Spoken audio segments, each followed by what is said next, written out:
आपकी अदालतमध्ये fashion designer Ritu बेरींवर आरोप आहे की या केवळ पब्लिसिटीवर लक्ष देतात. ऋतुबेरी, ही गोष्ट खरी आहे का की इंडियाच्या कुठल्याही इतर फॅशन डिझायनरने जगाच्या ज्या वर्ल्ड कॅपिटल्स आहेत त्यामध्ये इतके शो केले नाही जितके तुम्ही केले आहेत? अ, मला नाही माहीत कारण मी दुसऱ्या डिझायनर्सचा हिशोब ठेवत नाही. ते काय करतायत आणि किती शोज केलेत. पण मी खूप शोज केलेत आणि मी खूप एक्सपिरियन्स घेतलाय. पण मी तुमचा सगळा हिशोब ठेवलाय. ते मला माहिती आहे. मला सुद्धा याचा रेकॉर्ड हवाय म्हणजे मी माझ्या आर्काइव्हमध्ये ठेवू शकेन. आणि जितकी पब्लिसिटी तुम्ही घेतली असे शोज करून दुसऱ्या डिझायनरने नाही घेतली ती. Well, I'm very grateful to the press for having taken my work to the public. काही लोक चांगलं बोलले, काही लोक वाईट बोलले, पण ते म्हणजे तुम्ही जेव्हा म्हणजे तुम्ही अशा प्लॅटफॉर्मवर असा जगाच्या समोर असता, तेव्हा काही लोक तुम्हाला पसंत करतील, काही नाही करणार. पण मी प्रेसचा हात पकडून त्यांच्याकडून लिहून नाही घेतलं ना माझ्याबद्दल. त्यांनी लिहिलं जे त्यांना वाटत होतं आणि मला असं वाटतं मी असं काम केलं ज्याच्याबद्दल लिहिलं जाऊ शकतं. त्यामुळे मी मान्य करते, की पब्लिसिटी ही इम्पोर्टंट आहे कुठल्याही डिझायनरसाठी. काहीही काम करा, जर ते लोकांपर्यंत नाही पोहोचलं, तर काय काम आहे मग? आणि जर प्रेसने लिहिलंच नाही, तर ते लोकांपर्यंत कसं पोहोचू शकतं? पण तुमचे जे रायव्हल फॅशन डिझायनर्स आहेत, ज्यांना पब्लिसिटी मिळत नाही, ते म्हणतात की ऋतुबेरीबद्दल यामुळे वृत्तपत्रांमध्ये छापलं जातं कारण त्या दिसायला खूप सुंदर आहेत. एक तर मी म्हणजे मी या प्लॅटफॉर्मचा वापर करणार आहे. माझ्या सो कॉल्ड रायव्हल डिझायनर्सचे आभार मानण्यासाठी, कारण मला ते अजूनही माहीत नाहीत. ते मला प्रेमाने भेटतात आणि माझे बेस्ट फ्रेंड्स होऊन भेटतात. पण जे कोणी आहेत, जर ते विचार करतात, की मी अ, एकतर त्यांनी मला असं फील करून दिलंय, की मी बॉलिवूड स्टार आहे आणि त्यांनी मला खूप कॉम्प्लिमेंट्स दिलेत. नेहमीच त्याच्यासाठी मी नेहमी आभारी आहे. पण 15 वर्ष लुक्सवर तर नाही तुम्ही म्हणजे तुम्ही तुमचं काम चालू ठेवू शकत नाही तुमच्या दिसण्याच्या जोरावर 15 वर्षांसाठी. मोठमोठ्या खूप सुंदर फिल्म एक्ट्रेसेस सुद्धा 15 वर्ष आपले नाही घालवू शकत. त्यांचं तर हे म्हणणं आहे की ऋतुबेरीने सिनेमांमध्ये ॲक्टर व्हायला हवं होतं डिझायनर होण्यापेक्षा. कदाचित ती वेळ निघून गेली, पण कधी-कधी मला सुद्धा वाटायचं मजा आली असती वेगळे कॅरेक्टर्स प्ले करायला. परंतु जर इतकं सोपं आहे, तर त्यांनी प्लास्टिक सर्जरी करायला पाहिजे. ते माझ्यासारखे दिसू शकतात आणि सक्सेसफुल होऊ शकतात. आरोप हा आहे की तुम्हाला फॅशन डिझायनिंग तर काही येत नाही आणि जे काही तुम्ही वारंवार वापरता तुमच्या रायव्हल्सचे हे म्हणणं आहे की ऋतुबेरी पुशी आहेत, त्या आपल्या कनेक्शन्सचा वापर करतात, नेटवर्किंगचा वापर करत असतात आणि यामुळे पब्लिसिटी मिळते, यामुळे नाव होतं. किती सोपं असेल, की एखादा पी-आर एजंट किंवा पी-आर एजन्सी उघडून नेटवर्क आणि कनेक्शन्सनी पब्लिसिटी घेऊ शकले असते. पण मला असं वाटत नाही, की हे खरं आहे. कारण माझ्या मते आपल्याकडे समजूतदार प्रेक्षक वर्ग आहे. आपल्याकडे खूप हुशार लोक आहेत, जे ते कनेक्शन समजू शकतात. पी-आर मी खूप नशीबवान आहे, की मला खूप चांगले मित्र आहेत. जे खूप प्रसिद्ध आहेत म्हणजे तुमच्यासारखे खूप चांगले नेटवर्क असलेले, खूप प्रभावशाली लोक. पण हे माझं नशीब आहे. मी फक्त त्यांना ओळखते आणि मला असं नाही वाटत, की तुम्ही कुणाला जबरदस्तीने मित्र बनवू शकता.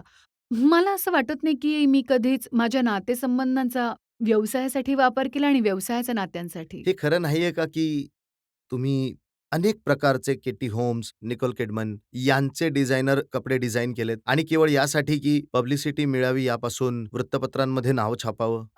अ, मी खूप नशीबवान आहे, की मी यांचे कपडे केले कारण खूप सुंदर असे वर्ल्ड सेलिब्रिटीज आहेत. पण जेव्हा मी केटी होम्सचे कपडे केले तेव्हा कुणाला माहीत सुद्धा नव्हतं. मी प्रेसला कळूही दिलं नव्हतं, पण त्यांना समजलं. अ, आणि मी कधीच याविषयी प्रेसशी बोललेही नाही. पण मला शिंक आली तरी ते म्हणतात, की हिला निमोनिया आहे. त्यामुळे प्रत्येकाकडे एक माध्यम असतं शोधून काढायचं आणि तुमच्याकडे बघा ना, तुम्हाला तर सगळंच माहिती आहे माझ्याबद्दल. त्यामुळे मला असं वाटत नाही मी पब्लिसिटी डोक्यात ठेवून केलं. जे इंडियन फिल्म स्टार्स आहेत यांच्याशी खूप मैत्री आहे तुमची. रेखा यांच्याशी मी ऐकलंय खूप मैत्री आहे. माधुरी दीक्षित यांचे कपडे तुम्ही डिझाइन केले आहेत हो, हे खरं आहे. आणि या सगळ्यांचा फायदा होतो पेज 3 वर फोटोज छापण्यासाठी. बघा, रेखा एक अशा आहेत ज्यांच्याकडे मी आदरणीय पाहते आणि माझं प्रेम आहे आणि त्या माझ्या लग्नाला आल्या होत्या. वेडिंगला माझ्या काही पब्लिसिटीसाठी काही गरज नव्हती आणि माधुरी दीक्षित ह्या खूप फेमस आहेत. जे काही त्या करतात ते वृत्तपत्रांमध्ये लिहिलं जातं आणि अ, मी त्यांचे कपडे डिझाइन केलेत आणि त्यामुळे माझ्याकडे प्रेसचं लक्ष गेलं, पण मी पण हे त्यासाठी ते सुद्धा खरं खरं आहे, केलं की नाही. रितू बेरी खूप फेमस आहेत. जे काही करतात ते प्रेसमध्ये छापलं जातं हो, हे मी सुद्धा ऐकलंय. आणि त्यासाठी कधी-कधी स्टंट सुद्धा करता. जसं की? जसं तुम्ही तुमचं पुस्तकाचं प्रकाशन केलं तुम्ही. ₹1,00,000 पुस्तक. हा स्टंट नाहीये? अं, मला वाटतं स्टंट तेव्हा असता जर मी उडत आले असते आणि शो ऑफ करण्याचा प्रयत्न केला असता पुस्तकाबरोबर. पण हे जे माझं पुस्तक आहे ते म्हणजे मी करते काहीतरी आणि लोक दुसऱ्या गोष्टींवर फोकस करतात. म्हणजे मी इतक्या प्रयत्न भोळ्या करते. सुद्धा नाही आहात तुम्ही, की तुम्ही करता काही आणि नाही, थोडी भोळी आहे मी, पण मला वाटलं नाही, की ह्या पुस्तकामुळे मी फोकसमध्ये येईन. एनिवे या पुस्तकाने खूप वेळ घेतला आहे पूर्ण होण्यासाठी. साधारण 3-4 वर्षांपासून मी या पुस्तकावर काम करतेय. या मध्ये बरंच काही आहे जे खूप स्पेशल आहे. त्याची प्रिंटिंग खूप स्पेशल आहे. त्याचं प्रेझेंटेशन खूप स्पेशल आहे आणि केवळ 100 कॉपीज आहेत.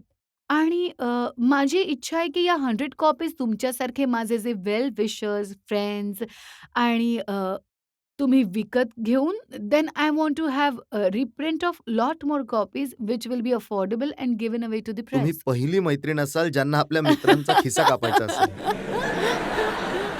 नाही, पहिली तर नाहीये, पण मला नाही वाटत माझ्या फ्रेंड्सना वाटेल. तुम्ही जर मी तुम्हाला पुस्तक दिलं, तर तुम्ही विचार कराल, की मी तुमचा खिसा कापते?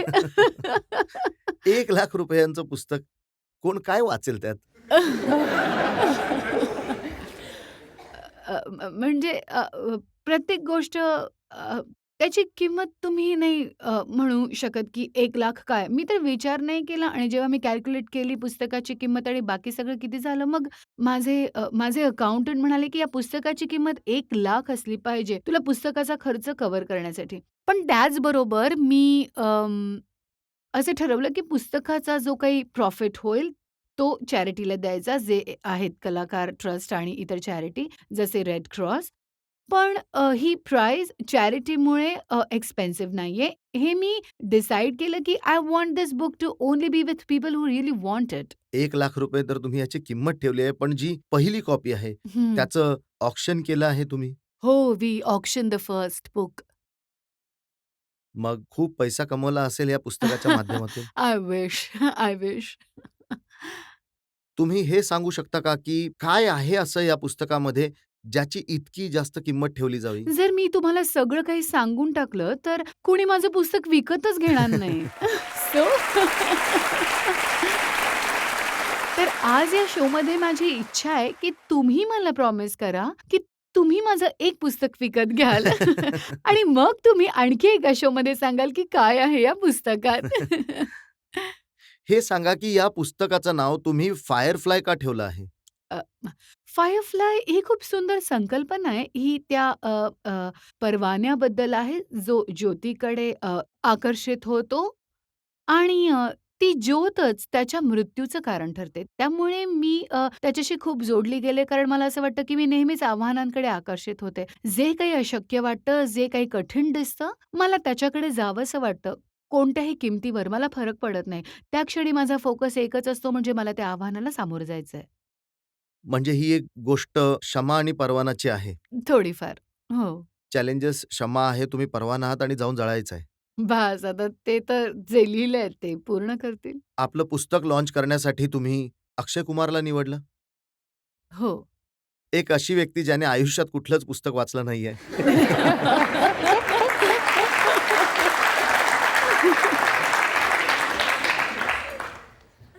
म्हणजे माझं पुस्तक त्यामध्ये खूप फोटोज आहेत. जेव्हा तुम्ही विकत घ्याल तेव्हा पुस्तक तुम्ही बघाल, की माझ्या पुस्तकामध्ये खूप फोटोज सुद्धा आहेत आणि मी अक्षयची निवड केली कारण हे नाही कारण तो माझं पुस्तक वाचेल. ही जर तुम्ही बघाल तुम्ही काल सुद्धा पाहिलं असेल there is lots and lots of hearts to do with my book and it's all about the heart आणि अक्षयचं मन खूप मोठं आहे आणि माझी इच्छा होती त्याने माझी बुक रिलीज करावी कारण तो खूप चांगला मित्र आहे आणि तो कायमच पाठीशी होता आणि माझी इच्छा होती त्याने ही गोष्ट करावी. मी पाहिलं तुमच्या जे लॉन्चचं जे डिझाइन होतं, त्यामध्ये सुद्धा जे इन्व्हिटेशन कार्ड होतं, ते सुद्धा हार्टसारखं हो, होतं. सगळं काही हार्ट आहे आणि विकत घेणाऱ्याकडे सुद्धा हार्ट असलं पाहिजे.